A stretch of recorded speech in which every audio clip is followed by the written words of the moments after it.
wanna let you know, even when it gets hard and we wanna let go. What's poppin', y'all? It's your little Congolese ting and welcome back to my channel. So today I'm bringing y'all some new content per request of some of my viewers, but really shout out my bestie Nadine. And I'm a crazy plant lady. I really am. I don't really put that, I don't know if I really share that much of like the extent of which I'm a plant lady, but I am a crazy plant lady. These are dead ass my babies. They're my emotional support plants. And I figured, why not give some beginner-friendly plant advice? This is all advice of my own and from my experience with my plants. They're all indoor. None of them are flowers, just indoor house plants. Anyway, let me go ahead and get this video started because we're here for advice, boo-boo. There's gonna be 5 key points that you guys definitely need to know. They're all lessons I've had to learn the hard way. And I just think by the end of this, you gonna be just as crazy as I am, for real, for real. But before I get straight into those 5 tips, I just want to say, if you are new to my channel, hi, welcome, I'm Destiny. Please don't forget to scroll down below and go ahead and click that subscribe as well as that bell, bitch, because I'd love to have your support and have you seeing all my videos, which come out every Friday. Sometimes it's Saturday, but we keep it pushing at 1 p.m. Yes, okay, now let's get started. So let's get into the first point, and that's research. Research. I get it, you know, sometimes you just be in the moment, spur, want to just buy something you think is cute, you know, goes with your little aesthetic, your vibe, whatever the fuck. Yeah, it's not so cute when you realize that one plant is really taking a run on your wallet, like, AKA most of the plants I have. So please do your research before you get any type of invested into a specific plant. Honestly, plant care is a lot more than what you would expect, and some of these house plants have some real high pricey needs that not all of us can afford right now with our college budgets. Okay, if you can, good for you, but some of us, nah. So definitely do your research, because also plants are all so different, like for real, like you don't water plants every day. I feel like I grew up thinking that you do not water every plant every day. Like that's the first way you're gonna kill them, like real fucking quick. And find out things like, does your plant need seasonal fertilizer, you know, like supplements to help it really thrive and flourish during certain months? Or does your plant require, like, I don't know, like a certain fertilizer measurement? Because I just recently learned the other day, like percentages and the things that come in fertilizer is different too. And sometimes certain things are too strong for certain plants. You also need to know stuff like lighting too before you buy a house plant. Like if you know your room is really bright and gets direct light, you should probably look up plants that can handle direct light. And I mean, if you have more indirect light, or let's say it's more darker, there are plants that are literally meant to be in the dark. Like they're meant to be out of the sun, out of the shade. Like it doesn't matter. I really used to think like you have to have this really bright, beautiful, like all types of glass window room to have certain like pretty plants, but that's not it at all. There are hanging plants that like to be in the dark. There are like ground plants that like to be in the dark. You really just have to do the research. Point number 2, be prepared. Okay, this basically follows right after research, but when I say be prepared, I mean be prepared like you're bringing home a newborn baby from the hospital. When you buy your plants, especially like a house plant, they come with these little plastic pots and they're really generic. Honestly, it's for mass production, mass selling. That's really what it is.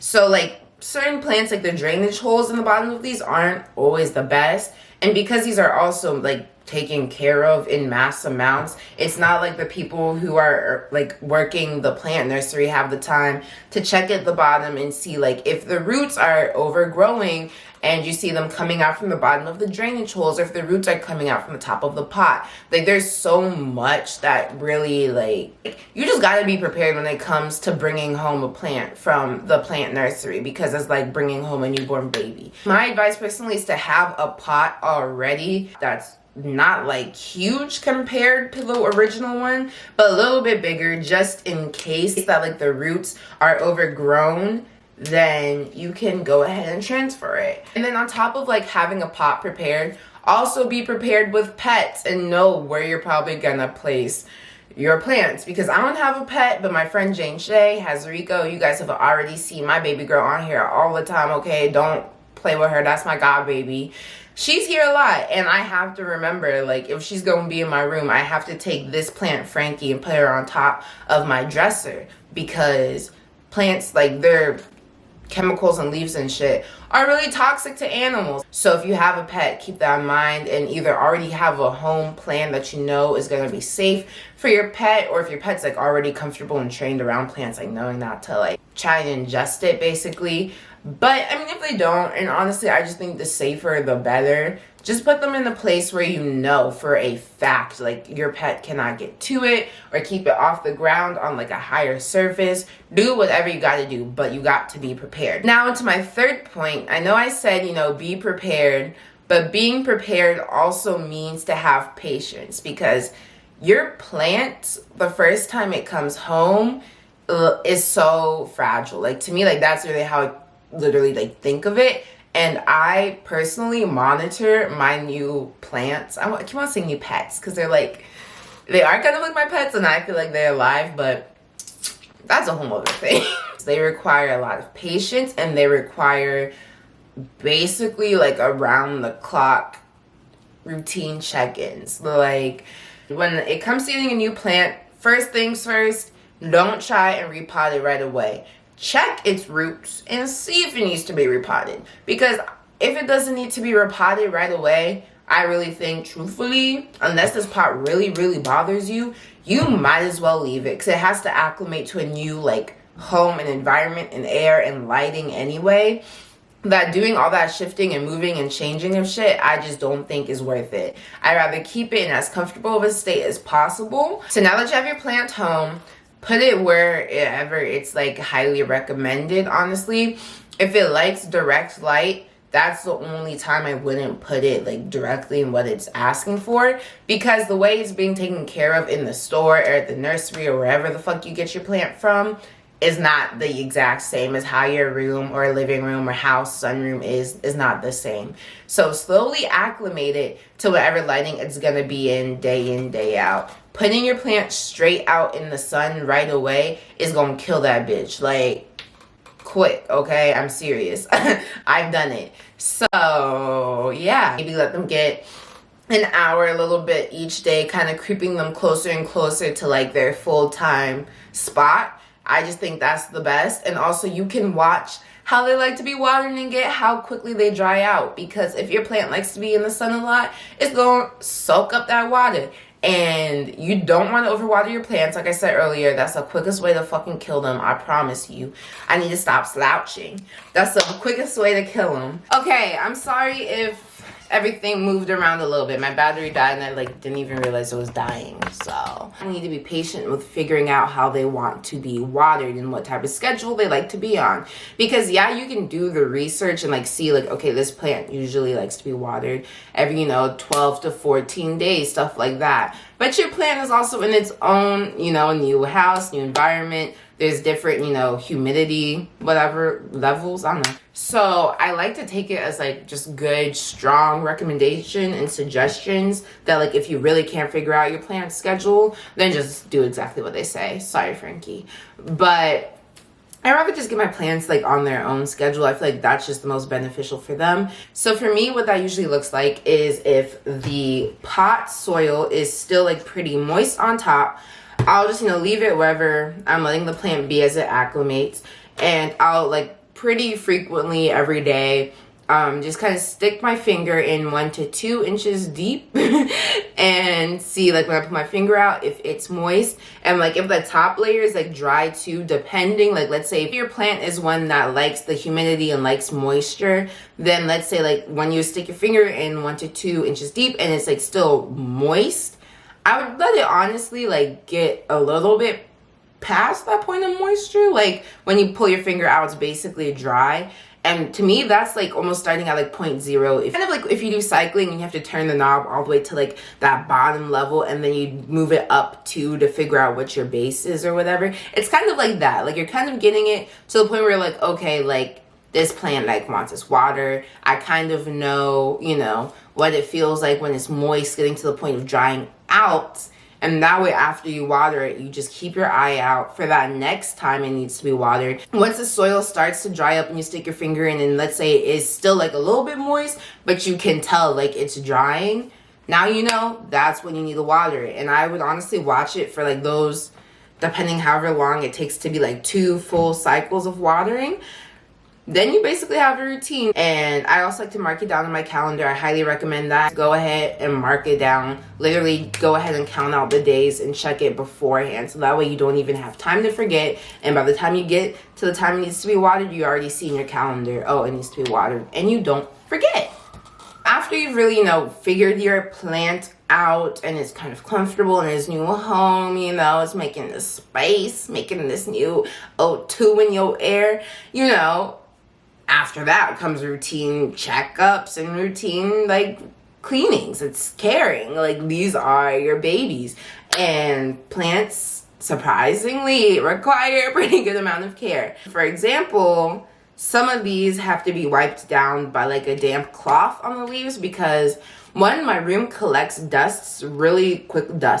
My room collects dust really quickly and very easily, and I have seen them like on the leaves, and it just makes me so sad. Like, I'm like, my babies are dirty, and like they lose the shine and kind of the life to the leaf. So like, if your plants are honestly like not thriving as much as you wanted them to, or they look like they're not, maybe they really just need like to be cleaned and wiped down, because like the leaves will collect dust. And also, plants, I love them, but they can attract pests. And that's really fucking gross, okay? I can handle soil, I can handle the dirt, I can handle roots, I can handle that. Pests? Hell fucking no, okay? And I literally sleep with all these plants in my room every day, all day, 24/7. I hang out with them, I talk to them, I have breakdowns to them. I don't want to be crying to Frankie and look and see there's a damn fucking nasty ass pest on there. Like, that's gross. So that means you gotta do your part to make sure that they don't get pests and those nasty ass fucking plant bugs that can come and like are fucking tiny, but you know they're there. I've actually, it's funny, I sound so angry because it seems like I've been through this one, but actually I haven't, because I think it's so disgusting that I really do try to actively prevent that. And the way I prevent it is honestly just checking like the leaves on the bottom. This one is honestly usually fine because she gets misted a lot. So yeah, she's pretty much good. This one though, I always like flip under the bottom of her leaves whenever I like take a damp cloth and I clean her. That's just a quick and easy way, routine checkup. It literally takes no energy. Like, it's straight up no pests. Boom, boom, boom, boom, boom. She's good. Keep it pushing. And I feel like no one ever told me that or explained that to me like directly. I feel like people always tell you once they've had the issue when they realize how fucking annoying it is. But I'm just straight up genuinely disgusted by bugs, insects, pests, all of that. I try to actively prevent that, especially keeping these plants in my room. And then finally, once your plants are at home and they're thriving and they're just your emotional support plants, as they're mine, and you literally cry about leaving them over vacations, guess what they're gonna do for you? On top of being as awesome as giving you fucking oxygen, I guess, they give you free plants. Yes, my 5th advice is propagate. If you specifically are like cheap bitch and you also love plants, but you can't really be affording to get hella plants, buy a plant that you can propagate. Now let me define what propagating is, because not everybody knows. Propagating is basically like looking for an aerial node, and an aerial node's like a little bump basically on like the base or like shaft, I guess, I don't know, the base of the stem of a plant or its leaf, and you cut it off and you basically use it to make a new plant. I'll show you guys an example. This one, I don't have a name for her. Her mommy though is Isla. I guess like the original idea of propagation is to like take off stems, so one, your plant actually grows even better and larger. So definitely propagate. Like if it's a plant that needs propagation, propagate. Don't propagate all the time, because then you won't have no more fucking plant. But like, definitely propagate. It makes a big difference. It's kind of scary the first time, especially when you like just bought your plant and you think it looks so beautiful and you don't want to remove any, you know, single beautiful leaf off of its little plant head. You know, I was there. But after the first time you propagate, you're honestly going to be trying to tell yourself not to, because you get such cute little babies like this one. Okay, she has a little bit of a burn spots right there, but it's okay because she's still absolutely beautiful and mommy loves her. I love her. There's a lot of ways you can propagate, and that in itself is like a whole nother video if you want like a lazy girl's vibe to propagate, because I'm also, like I said, not a professional. But look at how beautiful this baby is. I have shitty luck. I've never been good at growing anything, but like, propagating is so easy, and it makes you little babies for free. Like, I ain't gotta pay for her, and I have another one in that window. I have another one that I just started. Like, my room is going to be a jungle from one plant that I bought months ago. That's a whole other process basically of how to adjust, you know, a propagated plant, which, like I said, if you want that video, also leave a comment about that and I'll do that. But yeah, you can either do it as a decoration, or you can move it to its pot, and you have beautiful new babies that were free from your original baby that you grew and nursed into motherhood. Like, that's fucking sick. Anyways, though, that's it for this video. That's 5 beginner plant tips from your local crazy plant lady, okay? I want everybody to become crazy plant people, because plants are the best. They're better than humans, and I have yet to have been proven otherwise. Anyway, if you guys enjoyed this video and would like to see like a house plant tour / like introduction meet my plants video, let me know. Like it, comment, and I'll, like, you know, if I see the numbers are doing well, that means you guys would like this content. I'll keep giving it to y'all. But if you don't, and you literally think I should keep my obsession to myself, I understand. It's a lot. I can rein it in. I hope you guys have an absolutely amazing week or weekend. And don't forget to like and comment, like I said, and subscribe and share, because that really makes a big difference. And I do really, really, really love your support. Okay. I'm stupid and I'm crazy. And with that, I'm gonna go. I love y'all. Bye.